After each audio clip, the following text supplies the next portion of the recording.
Well, this is John Black, super chemist.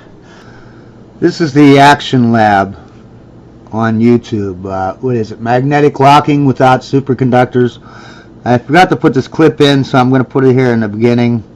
But this just proves my point why, that electrons, they exist. They're balls that, orbit around a nucleus. I'll be showing you how to make a magnetically bound state, how to lock a magnet in space without using a superconductor. So previously I showed you an experiment where I used a type 2 superconductor and I cooled it down really cold and then exposed it to a strong magnetic field. And in that demonstration what happened is you can actually lock the type 2 superconductor in space. As you can see, this guy doesn't play around. He has expensive experiments, and he has good experiments.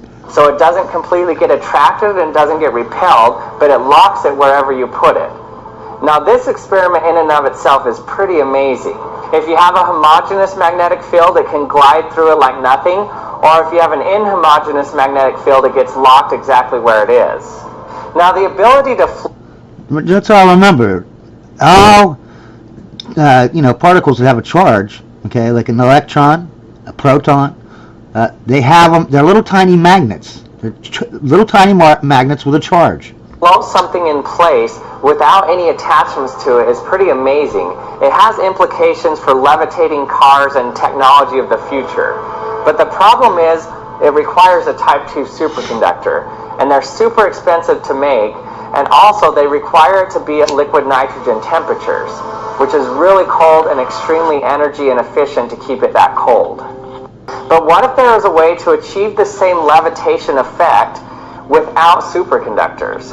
What? You mean like inside an atom? Maybe like that? It turns out there's a way to actually do this, due to a little known effect called polarity-free magnetic repulsion.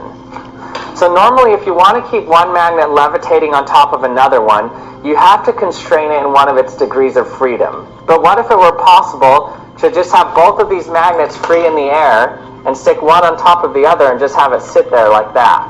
Well, then you'd have a good theory on how, electrons, orbit around the nucleus.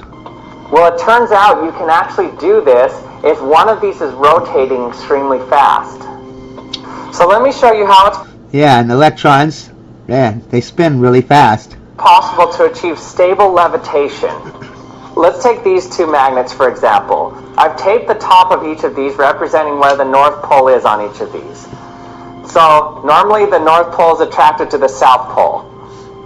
So they'll want to stick together like this or like this. Either one of these is stable. So it's going to want to twist in my hand and flip the opposite direction. But in order to spin, this has some moment of inertia, meaning it takes a little bit of time to actually spin depending on its mass. So if you can actually drive one magnet to spin in one direction at the right frequency where it's just out of phase with a different magnet, you can actually get them to be just out of phase with each other where they stay repulsed from each other. So there's a repulsive force between them. But then if you tilt one of these slightly, it will have an attractive force still, so it still wants to come down to it. So if you can get the spinning phase just right and the tilt just right, you should be able to have a stable equilibrium point where it holds it locked in place with the other magnet.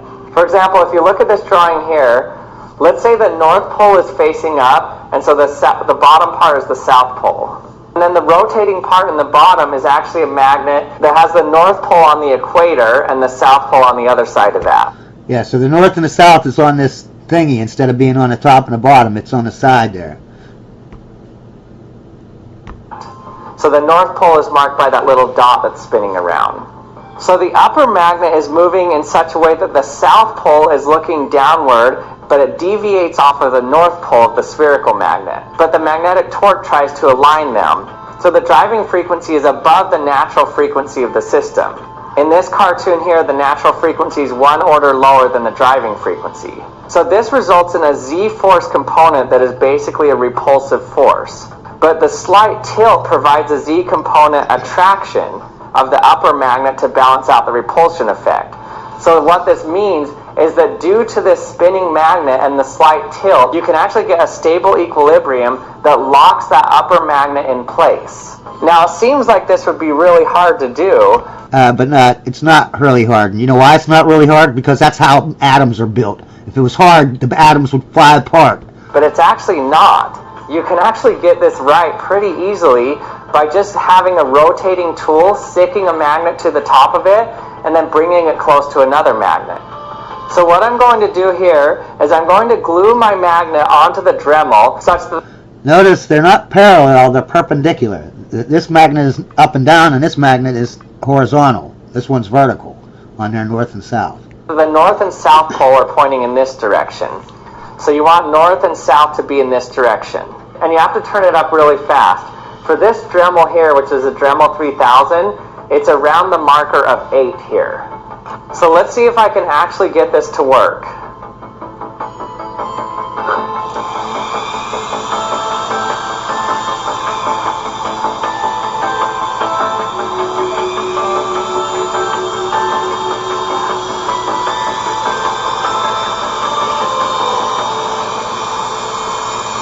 It lifted up, look. It's locked in place. That is so cool. Let's see if I can turn it sideways.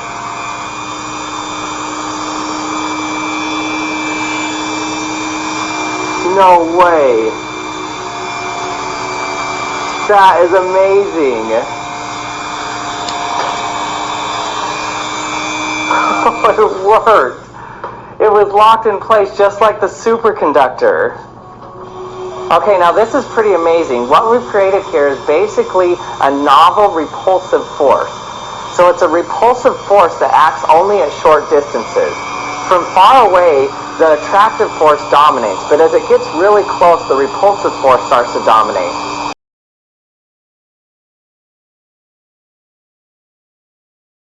And so they balance each other out at some stable equilibrium point that locks the magnet in place. And so what we've done here is basically create levitation that is stable. Now one note, in order to get this to work well, you need to provide some damping to the magnet that's going to become the floater. Now one way to do this is to put it in water or something, because in that way, as it starts to vibrate when you get closer to it and flip different directions, the water will damp it so it doesn't turn so much, and you can get it stable and then pick it up until it gets to its stable equilibrium, and then it's locked in place. One cool method that was suggested to me was that I just use a copper or aluminum chunk like this.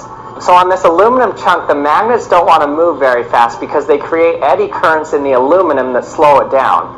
So it can't vibrate as freely as it would if it were just lying on the table. So it's much easier to lock it into its stable equilibrium if you put it on a chunk of aluminum. So you can see that if I just set the magnet on the table and try to pick it up, it's a lot harder to do. Eventually I am able to get it, but it's not very easy.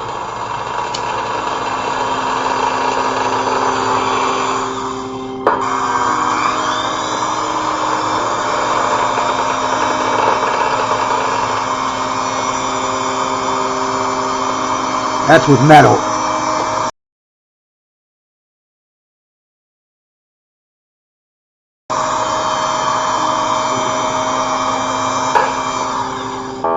Now you can show this effect in a much more precise way by using a rotating drum that has magnets in it.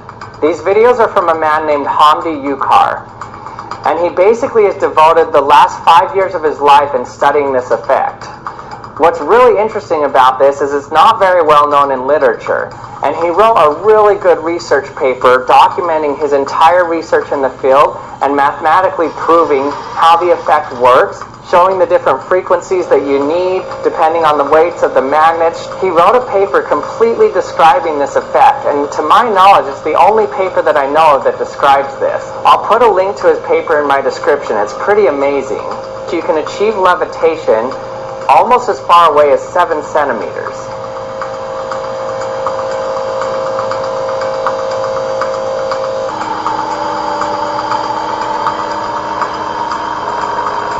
Just think about it was an electron, just floating there, locked into place.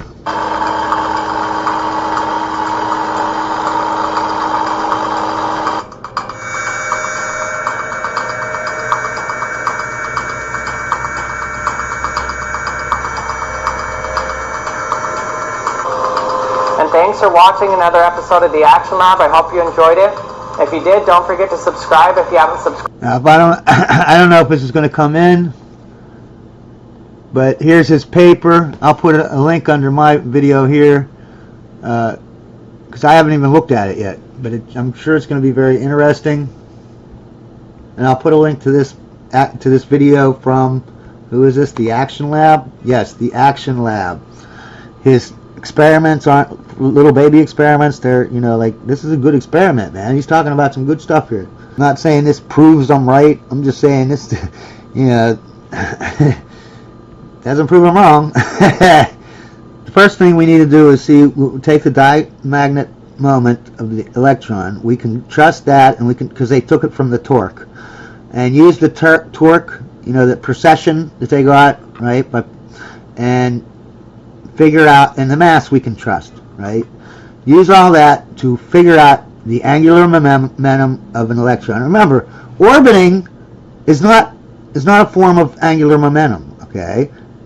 Orbiting, when you're spinning a ball on a rope, you feel force. But when you're orbiting, that's free falling. You're not feeling any force. There's not any angular momentum or angular acceleration. There's nothing, okay? So we don't have to account for that. If we have it in the right spot, and then if we have this in the right spot, hey, it seems like it's going to work for what I'm saying. We're going to talk about how does the electron orbit, you know, a nucleus? Does it spin? Does the magnetic flux line spin? I'm going to be dead soon, you know, I mean, not like tomorrow, but maybe 7 years if I'm lucky, you know, 3 years if I'm not lucky. So I want to do this video series, and I'll add to it as I have ideas. That way, in case I die, at least maybe someone will come along and see this and continue, you know, the work. So let's see what my ideas are so far. Keep in mind, I've just been collecting equations and trying to learn stuff. I haven't really got into this yet. So these are all, you know, very, you know, generic ideas or whatever. But just to get it started, right? First of all, I need to figure out, get the B field and the E field forces to cancel each other out. Okay, we need to put somehow. Here's the proton. Here's some electrons here. There has to be some way to put it on there, right? So that those two things cancel each other out, right? And then, you know, and maybe even those points, right, where it cancels out on both of them, right? Maybe it's right on the flux line. Maybe if you put it right in between the flux line, right, or right at the edge of one, right, that locks it in if the forces are, you know what I mean? So keep in mind, okay, and this is like the first thing I got to do right here, right? Need to remember that orbiting due to gravity does not accelerate the orbiting object, okay? Meaning the electron, all right? The planets revolving around stars, they don't feel any, they don't have any acceleration from that. I mean, they're spinning, yeah, they get for that. But for orbiting, there's literally zero acceleration, okay? So, you know, if you watch my videos, you know that gravity accelerates space-time down. The person just floats there, you know, relative to space-time, you know, relative to someone on the planet, he's falling. But relative to him, he's, you know, he's not moving relative to space-time because space-time is accelerating at 9.8 and he's staying in his same spatial coordinates as he falls, right? So we don't have to worry about electrons accelerating when they orbit, right?